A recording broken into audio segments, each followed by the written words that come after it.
right? What if I would have been little Brian's therapist, and when he said, "What the hell do you know about my life?" Right? I could have responded with, "I don't know about yours, but let me tell you that I understand it from a different perspective because I also come from where you come from." Mm. Right? And that became the fuel.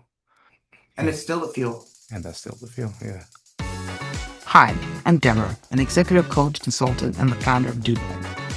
After years of leading in education, often in spaces not built, I now support others doing the same, especially women of color who are leading, healing, building, and figuring it out as they go. This is Do with Debra, real talk about legacy, leadership, healing, and courage to lead with shrinking. You are all navigating so much, and you're still showing up. This space is here to remind you that we're already enough. Welcome back to another episode of Do Better with Debra. Today's conversation is one that I've been really sitting with because it names something we don't often talk about, especially for people who are first generation. So often we talk about being first gen as something that applies only to students, first gen graduates, and then it just ends its commencement. But what I've learned, and what I see over and over again, is that first gen doesn't just end there. It becomes a lifelong experience. Your first gen professional spaces, your first gen navigating money, power, leadership, and identity, your first gen in rooms your family never had access to. You're also figuring it out in real time. Today, I'm talking to Dr. Bryan Rojas-Araúz, a psychologist, a professor, and a first gen professional, about what it means to carry the identity forward, not just how we survive these spaces, but how we negotiate, how we read rooms, translate ourselves, and decide what we will and won't continue to negotiate as we grow. This conversation is reflective, deeply healing, and if you're a first gen professional listening, my hope is that you hear yourself. Okay, so I'm trying to remember the last time I even saw you. It must have been maybe 15 years ago. 15 years ago. Yeah. Wow, that's About amazing. just about because it was my last semester at San Jose State. Got it. And I remember coming in to say goodbye Oh, to y'all because, college was done. So, yeah. Okay. Were you always going to go to college? nah, No. nah, that wasn't.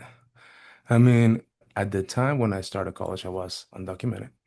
Mm. I didn't know undocumented people could go to college.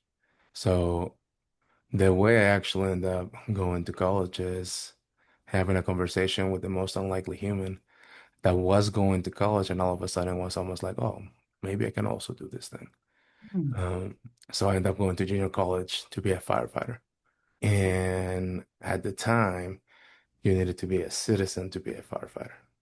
I didn't know that when I entered college and ended up joining a learning community called Puente. And from there, took my first psychology class, and here we are now. So you were in Puente. I was a Puentista, yeah, yeah. Okay. How did that impact you being a part of that community? Puente was very transformational for me.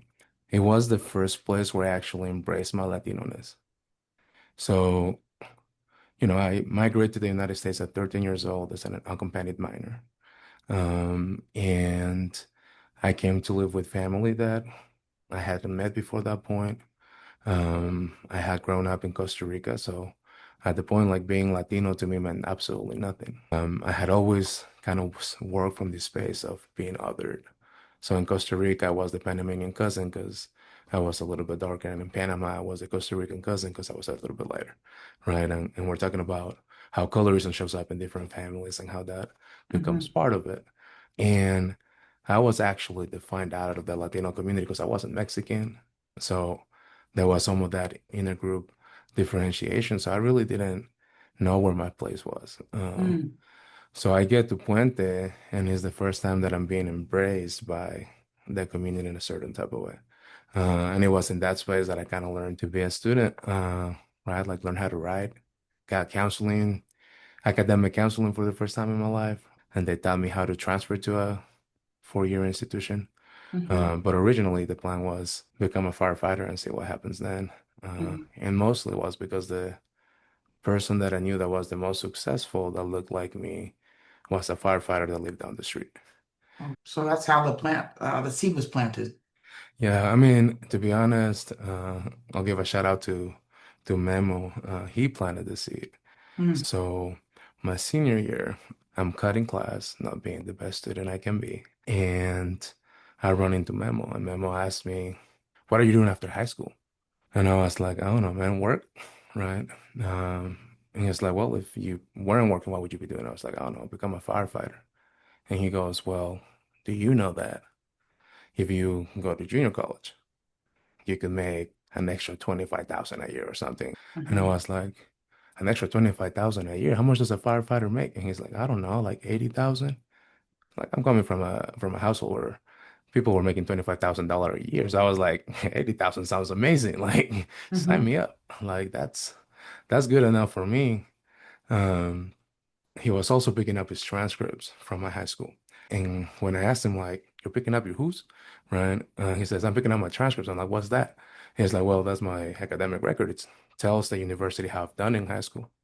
And I was like, "For what?" He's like, "Oh, I'm going to Berkeley." And my first reaction to him was like, "What for? You're going to be a janitor?" mm, And he said, "Nah, I'm going to law school. I'm going to be a lawyer." Mamo was the dude.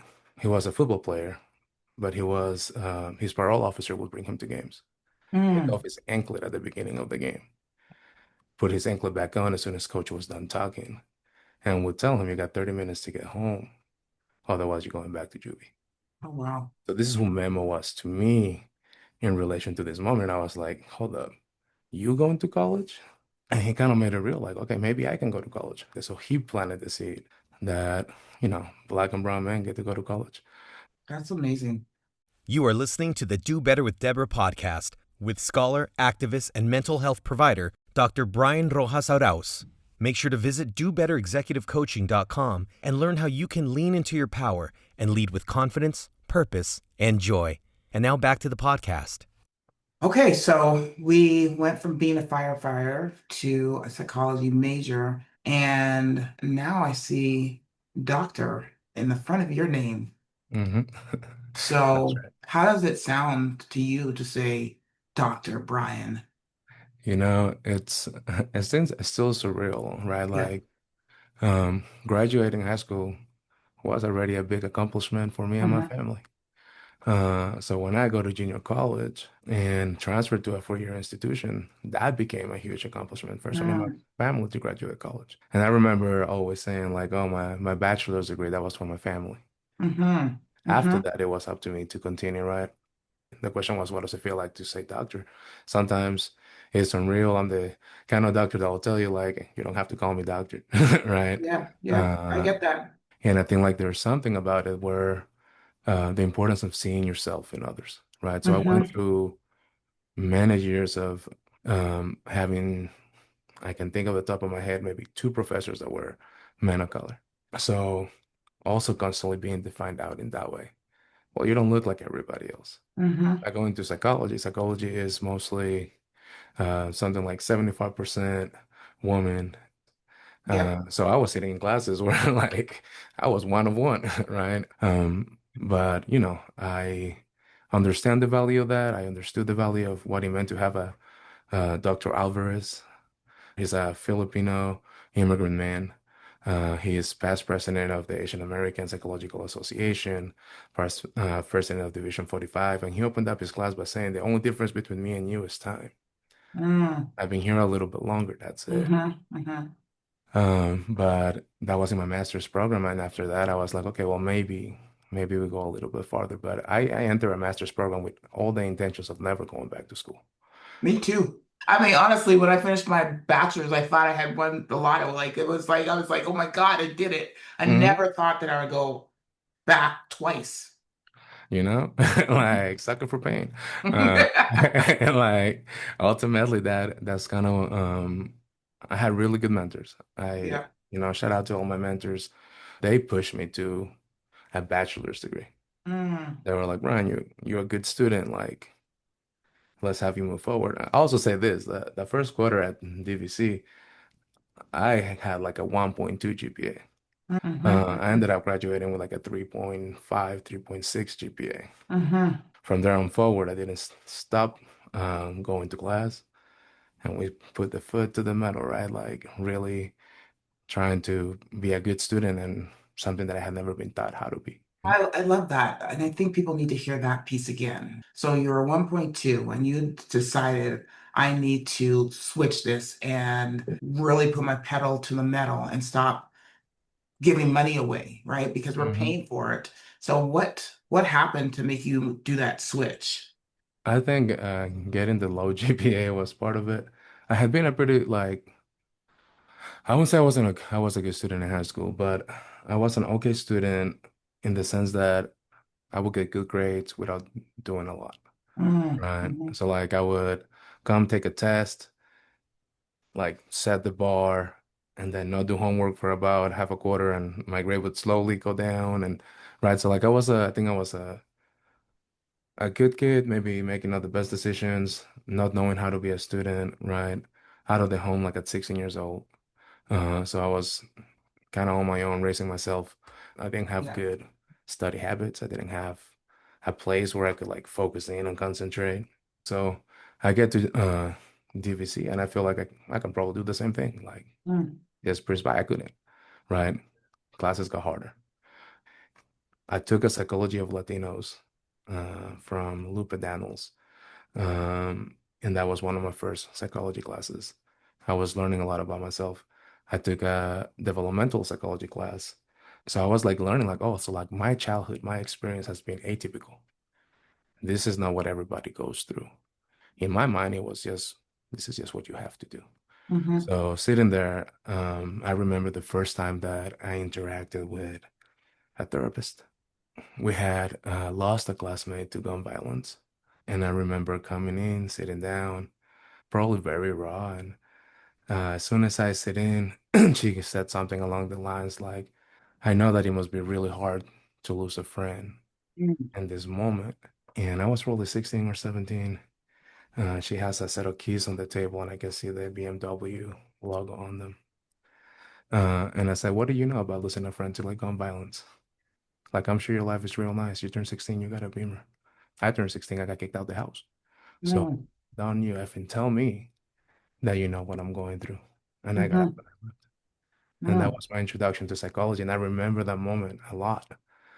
So to me, while I was taking those classes, learning that my experience had not been typical, I was like, oh, what if I was that therapist for them? mm, Right? What if I would have been little Brian's therapist? And when he said, what the hell do you know about my life? Right? I could have responded with, I don't know about yours, but let me tell you that I understand it from a different perspective because I also come from where you come from. mm. Right? And that became the fuel. And And, it's still a fuel. and that's still the fuel. Yeah. Awesome. So, I wanted to have you on here because of your journey and where you are now. But where you started was being a first gen college student. Does that term change once you get into your professional life, or because we don't label it, right? But you're still No, the first gen forever. I'm a first gen forever. I mean, like being a first gen professional, like you are living in a different tax bracket than your family ever lived in. Mm, You're dealing with different things. You're going into rooms that look different from mhm, what you've been used to being in. But let's go back to first gen student first, mhm, right? I feel that at every point of the journey, my goal was to get to the next endpoint, right? mhm, So it was, can I graduate junior college? I had good mentors there that said, hey, I remember being asked what college you want to go to. And at the time, I had friends that went to San Jose State. So I said San Jose State, but I didn't know. I didn't know why San Jose State. Like, mhm, I honestly didn't know any other colleges. I also said to UC Berkeley because I had family in Berkeley. I had grown up around that a little bit, mhm, right? I applied to both of those schools and I picked San Jose State because it was cheaper. Uh, mhm. I felt like that was the place where I wanted to be. I knew people there, right? So all of that added to it, but I was worried that if I said I don't know, they were gonna know that I was fake. I wasn't supposed to be where I was about to go. That's fascinating, right? Because that was a negotiation that you had to make. Mm-hmm. right? Often we use the word surviving, but I want to use the term negotiating, right? So that was Mm-hmm. a negotiating tactic that you put into place. Uh, Absolutely. I mean, and you continue to negotiate. I think I like that. I think a lot of life is performance art, regardless of who we are. And we live in this space where we're trying to integrate who we think we're supposed to be, who we've been told that we're supposed to be. And I get to San Jose State. I'm still an undocumented student. mhm, I'm constantly trying to figure out like what is my place in this thing that we call education. Um, I remember, still wearing the same baggy clothes and like when you met me, right? I had long hair and uh, I was still like Bay Area made, so I didn't know where I fit in college.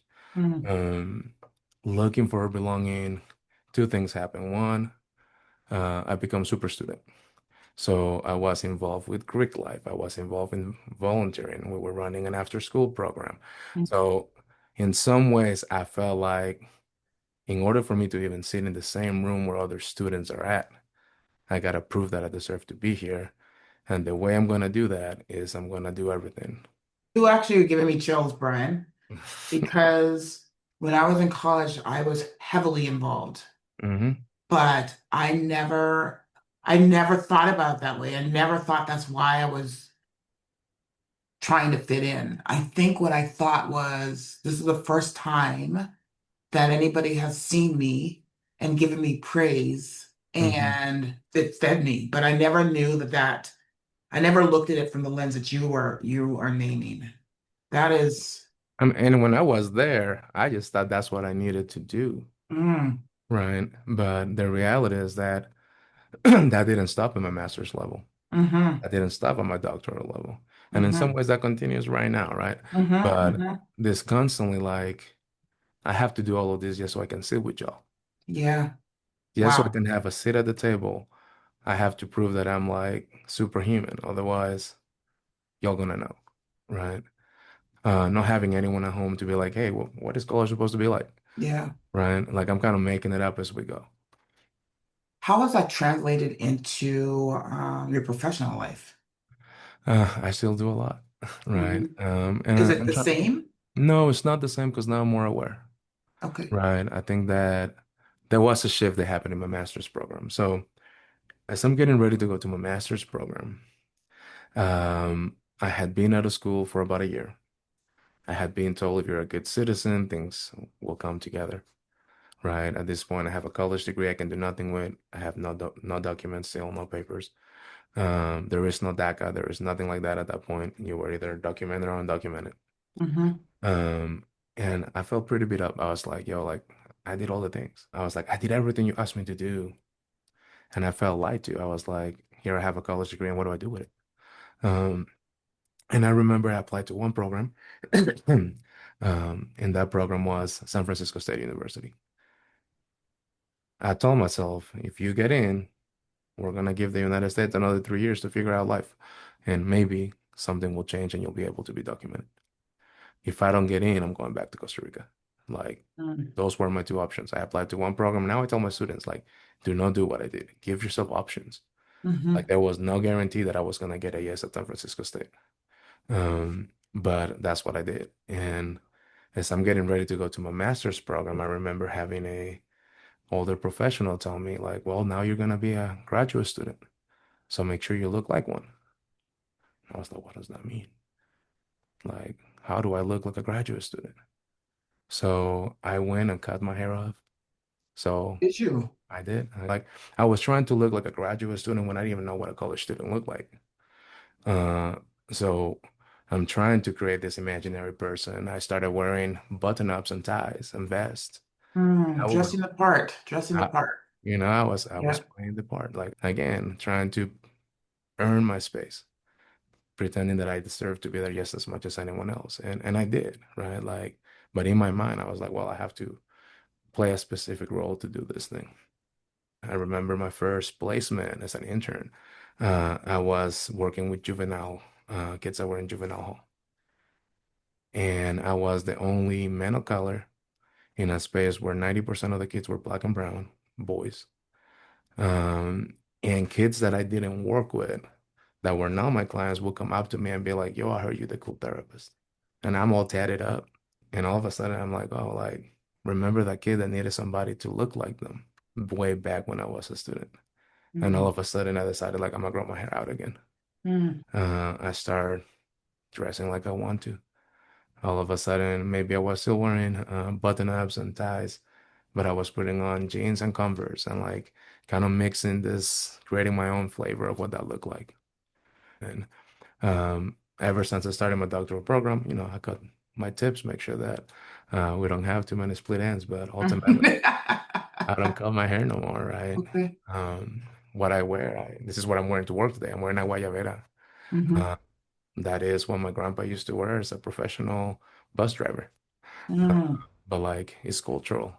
mm-hmm. And all of a sudden, very intentional, I push back about what does a psychologist look like this, right? But it has been a development of finding myself and kind of like learning how to be authentic and Mm-hmm. learning that in that authenticity is what has actually made me be very successful at what I do, right? So, I love that. I really, and I subscribe to that, right? I'm very much about being myself. I understand the whole like society putting these norms on us that we think that we have to dress a certain way and talk a certain way and be a certain way to be successful, right? mhm, But the push against that internally is stronger for us to be like, nah, that's not me. mhm, This is me. That mhm, is you. Is there a moment that you can think about that's like, no, I'm rejecting all of that. mhm. I mean, then there's multiple moments throughout, right? Like there wasn't like a specific one. We just changed 100%. Hmm. Right. The first one was attending my very first conference. Mm, I'm a graduate student. I have never been to a conference in my life. I'm presenting at this conference, again, feeling like a complete imposter. mm, And this was a conference on education, psychology, and social justice. It's the first time that I go into a space where there's a lot of people that kind of look like me. In that space, I met Dr. Joseph White. Dr. Joseph White was the godfather of Black psychology, and he is this almost rock star in psychology. I don't know this, right? He goes on stage. This man is as authentic as they get. He is cussing on stage. He's like telling stories, talking about what it meant to be one of the first Black psychologists in the US. Uh, and by the time he's done speaking, there's standing ovation, over 1,000 people in the room just clapping and talking to him in ways that there was a line just to ask questions. So I go up to the mic, and my question was, right, like how do we do this when we're being asked to show up in a certain way, but our truth looks different? mm, And he said, first thing is knowing that the system was not created for you in mind, so like you get to play differently in it. Um, and I was like, okay, like that makes sense to me. We move away, go to a different room. He's surrounded by people wanting to talk to him. I'm in the corner prepping for my presentation that's about to happen in an hour. And through other people, he points at me and says, come. I look around like, he talking to me? Like, who am I? Like, why is he calling me out? And he comes, tells me, Bryan, sit down. And I said, okay. And he said, ask me questions. mm, I'm not the type to be at a loss for words. He sat me down, and the question that I asked him is like, does it ever change? And he goes, what? I was like, do you ever feel like you belong? mm. He looked at me and said, Bryan, you're asking the right question of the wrong places. Go ask your community, go ask your family whether or not you are what you're supposed to be. We can never be validated by the places that were created to oppress us. So don't you ever look for validation from your oppressors. Go find it where you need to be. Shit, Brian. Uh-huh. Oh my God. Please say this again. He said, don't you ever look for validation from your Mm. oppressors. Mm. And that moved me from that moment forward and how I moved in academic spaces. He sat me down and on a napkin, he wrote down 10 schools. He told me, Bryan, you're going to become a psychologist and you're going to do great work for your people. And I was like, man, you don't know me. Like, I'm a first year master's student. I ain't got no business here. He was right. Eventually, um, I become a psychologist and I'm trying to do good work for my people. But it was almost that permission that I could also be there. Right? You're pushing against the system. And And while I you're think, pushing against the system, you are teaching the Bryans and the Debras how to be a different way. mhm. You are listening to the Do Better with Deborah podcast with Dr. Debra Y. Griffith and her very special guest, scholar, activist, and mental health provider, Dr. Bryan Rojas-Araúz. You can find Dr. Araúz on Instagram, LinkedIn, and the University of Denver Academic Affairs website. And now, back to the podcast. Second place where I realized like maybe I get to be more of myself was my first National Latino Psychological Association conference. So I go to a space where there is 400 Latino psychologists. I've met one in my life before that point, and I was like, oh my gosh, You do exist. like you're real. Where y'all been hiding? The other thing that happened there was the theme of the conference. Shout out to Andres Consoli, Dr. Andres Consoli. He was the president at the time, and he was Dreamers, Immigration, and Social Justice. So Mm, this was the first time where I saw that research was about me. It was the first place where I saw the scholars doing work for undocumented people. mm, Up to that point, I thought that research was this thing that old white folks made you read to bore you to death about things that mhm, didn't actually matter, right? And I started seeing like this is like research in action. This makes differences in people's lives. So it was there in conjunction with Dr. White that I was like, okay, well, maybe I'll apply to a graduate school, like to a doctoral program. Um, but you still carry that doubt, right? And like I'm constantly like battling these two parts of me, the one that believes that I should be here, but the other one that thinks Believes what everybody else has told you has been told me and my what whole life. society's told you. And Dr. Rebecca Toporek, Dr. Alvarez at the time said, well, like, apply to two programs. Just so you know what the process looks like. If you're so worried you're not gonna get in, then you have nothing to lose. Mhm, And I was like, okay. I applied to my top two. That was University of Oregon and Columbia University. Um, I get into both of them. And now I have to make a decision of whether or not I'm gonna go to one or the other. Being a first-gen scholar, I don't know anything how people pick schools.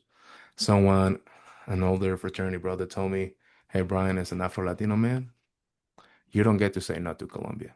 You have to go there. And to me, that was an invitation to say no to Colombia. Because, mm, right? mhm, Because I was like, nah, like I've done this being me this whole time, right? And I choose University of Oregon. At the time, one of the top three counseling psychology programs in the nation. When I interviewed there, I told my advisor, Dr. Ellen McWhorter, that, look, I don't want to lie to you. I'm not a really good writer, and I haven't really done a lot of research. Don't do that in your interviews, folks. Like that's a terrible like way in. But Ellen, being Ellen, she said, "Well, it's a good thing that you get to learn those skills. There's things that you bring to this program that we cannot teach you. mhm. So you Uh, say we shouldn't say that, we even shouldn't though say it that." really allowed you the freedom to be you and show up in your most authentic Right. self. So the theme of imposter syndrome, doubt, and negotiating these two Mhm. ways of living, right? Like what society has put on me and what I believe in myself has played out like as a first gen college student, and then it continued. How do you negotiate it today?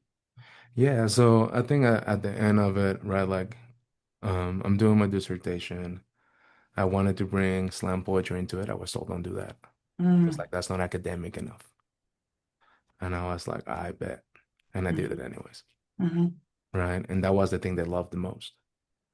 And I did my research on undocumented students. We created the 7 psychological strengths of undocumented students because I knew that research constantly told us how broken we were, how it was weird that we weren't really ready for college, we couldn't do that, certain things. And I was like, well, my experience is a different one. Like I see undocumented people do incredible things all the time. So if that is the truth, and no one is writing that truth, or at least I don't see it, then how do I do that? So by staying true to myself, I ended up doing my dissertation and creating a different methodology to how to use research. So instead of doing thematic analysis, which we did, I ended up grabbing lines from all of the participants and creating slam poems Mm, or the 7 psychological strengths. And it mhm, was a different way of representing the data. So all of a sudden, I felt like actually staying true to myself worked in my favor. mm, And just continuously embracing who I am as a scholar, as an addition to what the field has, not as an outsider of it, right? And I think like that has continuous in my professional career, right? Like I speak on authenticity now because even if it wasn't conscious at the time, it's what helped me get to where I'm at right now. mm. So What do you say the biggest difference between 20-year-old Brian, first gen college student when I met you, to this version of Brian, first gen professional? I think the 20-year-old Brian was asking permission to exist in spaces. Mm, He was trying to put on a mask and play a game of how do I make sure they cannot see me? How do I make sure that they think that I also belong, even if I don't feel it in myself? mhm, This version of me, I think I moved from unbound authenticity. Like have people come up to me and ask, you're a doctor? And I go, yeah, I am. Right. And I can say that with authority. I know I'm good at what I do, right? Like I'm a good psychologist. I have published articles, chapters, books. Like I was a social justice community organizer before I ever was a scholar. And bringing that authenticity in now becomes part of a book where 20-year-old me would have laughed if you told him that he was going to write a book, right? He also probably would have laughed if you told him he was going to become a doctor, right? mm. So I think that hindsight, back then I was asking permission to exist. I don't anymore. Walking in your power. I love it. Mhm. For those that are listening, first gens who feel like they're always negotiating at work, in their families, in both worlds, what do you want them to know? I think the first and foremost, wherever they're at, is exactly where they need to be, and believing that even if the room doesn't look like them, uh, they deserve to be in that space, Mm, right? That it is the things that make them different. It is the different perspectives, diversity of thought, diversity of presence that actually makes any space better, right? Even though right now it feels that we're living in a moment in which diversity is being pushed back and trying to be erased, the reality is that we're better as a nation when we have diversity. Maybe we don't look like the rest, but that's okay. Being able to embrace that is going to become a superpower. mhm. One last question, going back to not seeking validations in places that weren't built for us. We work there, Hmm. right? How do you find the strength to be in those spaces? So, like, I mean, I think that taking back Dr. White's quote, right? Do not look for validation from your oppressors. Like, understanding truly what your why is, Mm, right? I am not here for the system. mm-hmm, As a matter of fact, the system gets uncomfortable when I walk in.